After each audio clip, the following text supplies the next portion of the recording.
All right, welcome back, you guys. Thank you so much for being here today. Today we are talking about why starseeds and lightworkers are going to be reaching twin flame union in 2025 and the signs that you can look out for. Watch this video.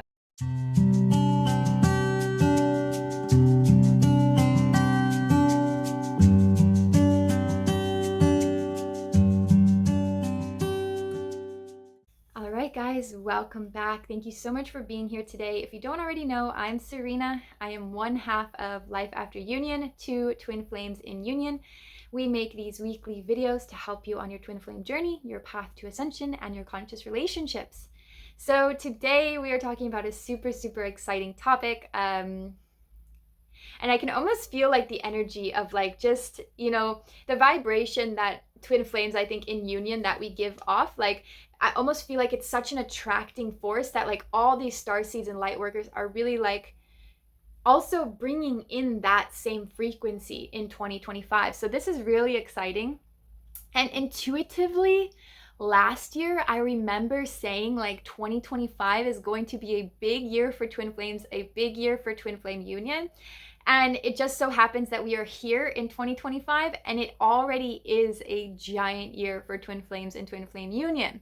So I want to give you some backstory as to why that is, and then also give you some signs that you can look out for to know as a starseed, as a light worker, when it's going to happen, why it's going to happen, how it's going to happen, all of these things to look out for. Okay, so first off, why is this specifically dedicated to starseeds and light workers? Okay, so 2025 is a kind of turning point year, as the fact that it's a 9-year, which means we're ending a lot of karmic cycles. We're ending just a lot of cycles in general, and we're going to be able to begin new and fresh the next year. So with that being said, many souls that identify as starseeds or light workers, let me know in the comments down below, which one do you identify with? Do you know where you come from? Like, let me know about your origins. But so many starseeds and lightworkers that identify as such agreed to come to Earth to help uplift the consciousness, right? And so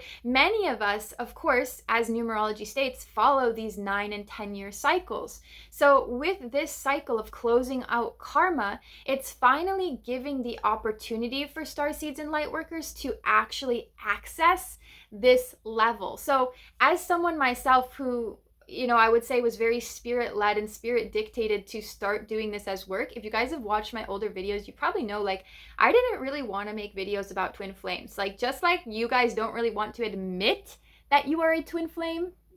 I see you. I'm the same.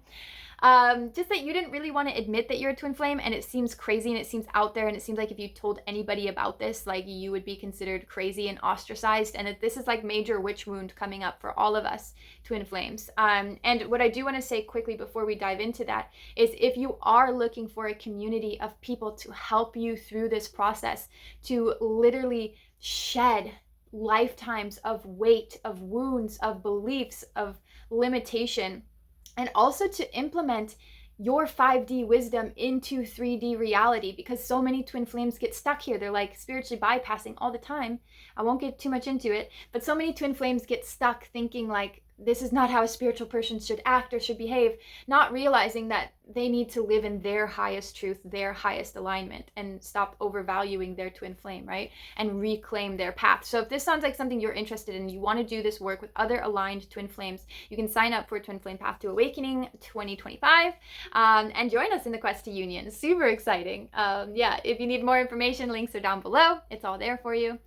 But with that being said, okay, so many of you signed up with these cycles, right? So we come in waves through our awakening, right? We have waves, just like the breath, right? Just like anything that moves. It's like, okay, there's an inhale in, and then there's an exhale, and there's an inhale in, and then there's an exhale, and we move consciously like that, right? So there's waves of starseeds and light workers that are now saying, okay, I have the space to be able to invite this frequency into my life, because now I've done the underlying work to get there. So I think everybody will probably, if not agree to this, will probably understand that the last few years have been pretty rocky, have been pretty tumultuous. And that's not to say there isn't still tumult coming, but that's to say that we've kind of turned this corner where we can start to exercise our manifesting skills. We can start to exercise our conscious creatorhood in a way that we didn't have access to before. This is especially true for Starseeds and Lightworkers, because you're going to find in this year 2025 that so many of your spiritual gifts are turning on.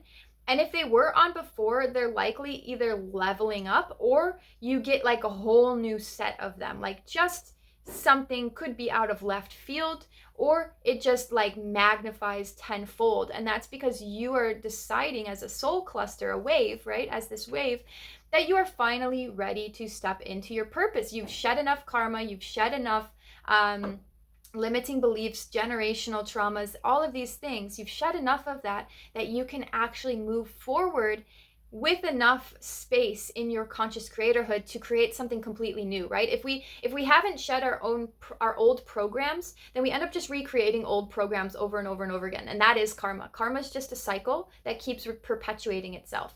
Now, breaking karma means choosing a different route, right? Creating something not from a program, not from subconscious, but from a completely conscious place. This is why we call it conscious creatorhood, is because you've actually opened up enough space by letting go of the programs and changing the programs that you actually can create from a whole new place, which is super exciting.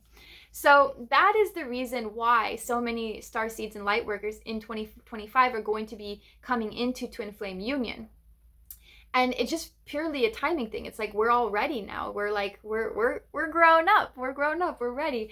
But what I want to give you is some concrete signs that you can look out for if you identify as a Starseed or a Lightworker, or you are on a twin flame journey and you're on a twin flame journey, or you highly suspect, because right, how can any of us have that divine wisdom? That's something I get asked a lot of, is how do I know that I'm a twin flame on a twin flame journey? And they want to ask me to prove it to them. Like somebody will say, oh, can you confirm that I'm on a twin flame journey? I'm like, absolutely not. If you meet somebody on YouTube or in the atmosphere that can confirm to you you're on a twin flame journey, they are essentially taking your power away. This is just a quick side note. They are taking your power away because you are the only person that can confirm if you are on a twin flame journey. You need to take radical responsibility of your journey. Now, you can ask me what I think, what's my opinion, right? But my opinion is no more important than your opinion, okay? So this is where people get so lost, and this is where people give their power away to tarot readers, to psychics, mediums, people with intuitive abilities. And I'm not saying any of those people are bad or wrong. That's absolutely not the case. But the point is in order to become a conscious creator, you have to claim your path and your destiny. And that is the most important thing.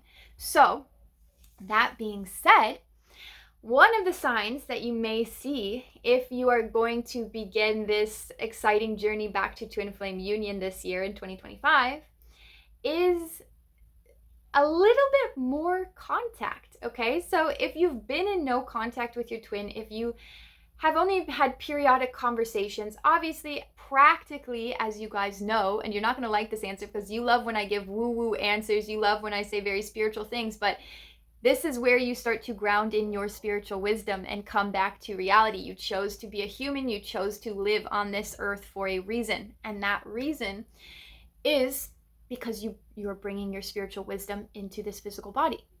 Now, that being said, this is a very practical sign. You start to have more communication with them. Now, the reason why this is so important is because it's not very practical to go completely no contact to in union. Like, it happens, I'm certain it happens, but it would be very rare, okay? So if you're not having any contact at all with your twin flame, that would need to change a little bit before union is going to come into play, okay? For those of you that have had instant recognition, but maybe you've never met them, that's okay. You don't have to have met your twin flame, but you at least need to be communicating with them a little bit. So this may first show up, if you're in no contact, this may first show up as increased dreams. So it might be astral communication that you notice first. And then it might be them reaching out to say something random to you. Then it might be you reaching out. Then it might be that. And it might be a back and a forth and a back and a forth.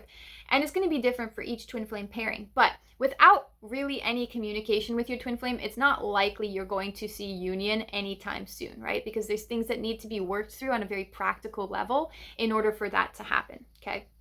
So the second thing would be within that communication, there is less running and chasing, there's less triggering, okay? So this would signal to you, again, a very practical sign, but this would signal to you that you guys have done the baseline work that you needed to do in order to move forward and come together in a more, for lack of a better word, in a more harmonious way, okay? So the reason why this is important is because if you become triggered by your twin flame, not only is there going to be less conflict and less triggering, there's going to be more feelings of balance, of unconditional love, of course, all of those things. But there's also going to be more self-awareness when the trigger happens. Okay, this is very important. If one or the other of you does get triggered, that doesn't mean you're essentially off the list to union this year. What that means is that you are developing the self-awareness, or you have developed the self-awareness to say, oh, I got triggered. It's from this wound and this wound. I've worked through it. It's coming up again. And you communicate that to your twin flame, okay? You start to see yourselves as a pair. You start to see yourselves as already in union, and therefore you're using them to help you work through your own wounds, which means you're taking radical responsibility for what's yours and you're not claiming what's theirs, okay? So with the less triggering and the less conflict comes more self-awareness, and that's actually why there's less triggering and less conflict, because you realize what's worth fighting for and what's just a program coming up again to be released, okay? So my favorite psychologist Carl Jung, who I actually studied, not under specifically, but I studied that style of psychology when I was seeing a therapist, when I was young. Young and young, if you get it, comment below. But when I was young, so what he always said is that the only way to actually heal relational trauma is to be in a relationship. Okay, so just know that the integration point, when you do come in back to contact with your twin, there is going to be things that come up, but the important part is the awareness and that you work through them together. You start to work as a team. It's not me against you. It's not you hurting me. It's not me blaming you. It's we are working through this together. You triggered this within me. How can we help each other move through this? How can we help each other going forward? Okay, what still needs to be healed? How can I hold space for you? How can I support you? Okay, now the third one is that you are taking ownership. Radical ownership of your journey. You are saying, yes, I'm on a twin flame journey. You are saying, yes, this is the path I'm going on, whether my twin is there or not. Yes, I'm aligning to my highest timeline. You are saying yes to all of these things, and you are moving forward regardless of anybody else, regardless of outside circumstances, okay? So this is very important. When you have a true vision of what you want your life to look like, you do not stop that train for anybody. And this is what truly makes you magnetic, is you say, get on my train or I'm going to keep moving. And that's the energy actually that attracts your twin flame, is because they think energetically, oh shit, she's going places. Do I want to be left behind? No, I better start doing the work. Okay. And when you start truly focusing on you and owning your path, magic truly begins to happen, okay? You start to create miracles. And this is part of being a conscious creator. You are truly owning the good and the bad about yourself. You say, oh, yep, I know I'm that way. Yep, used to get me into a lot of trouble. I still have that shadow aspect, but it's okay because I love myself anyways. Okay, that is, you can own all parts of yourself. And because you can own all parts of yourself, you end up being able to own all parts of your twin flame. Okay, and this is again where all of those spiritual gifts are coming into play, is you're starting to accept everything that you put in your shadow, or everything that you fractured off about yourself from childhood. You're starting to bring that back in, and you're starting to say, wow, I'm pretty amazing. I'm pretty cool. I'm pretty self-assured. I'm pretty beautiful. I'm pretty special. And it's not coming from an egoic or conceited place. It's coming from the truth of who you are. And when you can start doing this and you start noticing these changes within, It's only a matter of time until those changes have no choice but to reflect in your outside reality. So I just actually did an energy update where a lot of you guys are sitting in this place right now. So kudos to you if you're watching this. You might be sitting in the void where that part of you has ended and this part of you has not begun yet. So you're kind of in that void. You're in that transitional space. And what's coming up for you is that claiming of your identity, of who you are meant to be in this lifetime. And when you truly claim that for yourself, twin flame union is literally just around the corner, because the law of the universe is if you become that vibration within, your physical reality has no choice, because it's just a mirror. So it has no choice but to then reflect back to you. So I hope this video helped you. Let me know if you have any questions down below. If you'd like to join Twin Flame Path to Awakening, you can sign up below. Just know it takes me some time to get through all the applications. Make sure you're a good fit for the program and that we can actually serve you to the best of our ability. And of course, always check your spam folder, because unfortunately we are human and sometimes we end up in spam. With all that being said, thank you so much for joining me in this video. I look forward to seeing you in the next one, and we'll see you soon. Big love, Serena.